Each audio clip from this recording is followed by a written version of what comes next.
The Centenary of the Holywood and District War Memorial. On Saturday, 28th January 1922, the Holywood and District War Memorial was unveiled.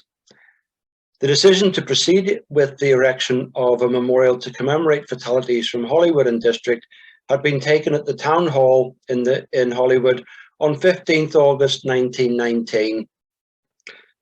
Mr. Leonard Stanford Merrifield of Chelsea had been commissioned to design and produce the War Memorial. And he provided a model of how the memorial would look for the meeting of the subcommittee in August 1919. At that stage, 150 subscribers had promised £725 towards the costs of the memorial, and it was thought that the total cost would be £900, which equates to £47,500 in current terms. The memorial was to be erected on a parcel of open ground between Holywood Railway Station and Holywood Orange Hall. The plot had been purchased for this purpose by Mr. David Alfred Fee, JP, who then donated the plot to Holywood Urban District Council. Site preparation work commenced in November 1921, and the rugged Portland stone base of the memorial was to be 9 feet and 6 inches tall, and the bronze statue of the soldier in full war kit and in on guard position was to be 6 feet high. Company Quartermaster Sergeant Wilmot Webster, Commandant of Holywood Branch British Legion, read out the names of the 109 men commemorated on the memorial, the announcement of each name being followed by a muffled drumbeat. Wilmot Webster of High Street in Holywood was a 42-year-old married man with 3 children when he enlisted with the 6th Battalion Connaught Rangers on 14th November 1914. He held the rank of Acting Quartermaster Sergeant when he was deployed to France with 16th Irish Division in December 1915. He was serving with the Labour Corps when he was transferred to the Class Z Army Reserve on 10th April 1919. He subsequently received a pension for deafness attributable to his war service and rheumatism and arthritis aggravated by his war service. He died on 1st January 1926 at the age of 52 and is buried in the Holywood Cemetery. An additional name was added in 2011.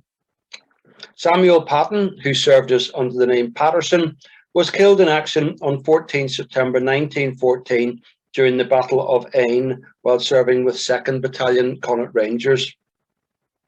Among the names commemorated on the memorial are a recipient of the Victoria Cross, 3 men awarded the Military Cross, and 2 men awarded the Military Medal. The memorial was unveiled by Mrs. Bessie Dunlop of St. Helens in Holywood, and she was the widow of Dr. Archibald Dunlop. She said, "I feel honoured in being asked to unveil this beautiful and striking monument, erected to the memory of our fellow townsmen who gave their lives for king and country. I am one of those who suffered a double loss among them. I think my eldest son was, of those we commemorate today, the very first to fall." John Gunning Moore Dunlop was born on 14th December 1885 and received his commission from Cambridge University Officer Training Corps. He was gazetted to the Special Reserve of Officers for the Royal Dublin Fusiliers in June 1911. He was deployed to France with 2nd Battalion, disembarking at Boulogne on 22nd August 1914. He was killed in action 5 days later near Clary during the Battle of Mons at the age of 28. His younger brother, George Malcolm Dunlop, pictured, was born on 13th January 1889, received a commission with the Royal Dublin Fusiliers in 1909, and held the rank of captain in December 1914.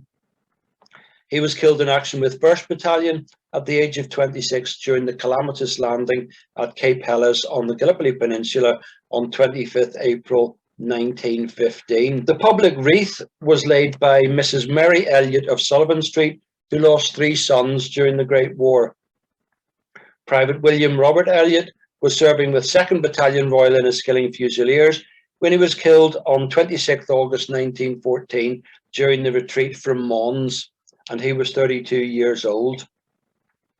Lance Corporal Joshua Elliott was serving with 13th Battalion Royal Irish Rifles when he was killed by shell fire during heavy enemy bombardments on 4th August 1917 at the age of 30. Sergeant Francis James Elliott was serving with 2nd Battalion Royal Irish Rifles when he died of wounds on 7th August 1917 at the age of 28. The Dunlop brothers and the Elliott brothers are also commemorated on the memorial tablet in Holywood Parish Church. David Alfred Fee, who was chairman of the Holywood Urban District Council, said, "I have the melancholy pleasure of accepting, on their behalf, as custodians of the ratepayers, the statue just now unveiled, which will remind future generations of the heroic deeds of the gallant sons of Ulster who went out voluntarily in response to their country's call to fight in the spirit of their forefathers for liberty and freedom."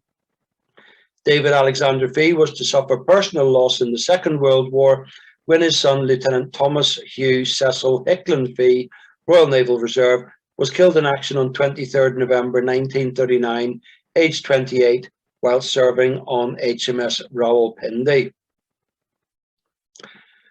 Later in the war, the memorial was set in an enclosure of iron railings, and from July 1924, it was flanked by 2 German guns that had been awarded to Holywood as war trophies.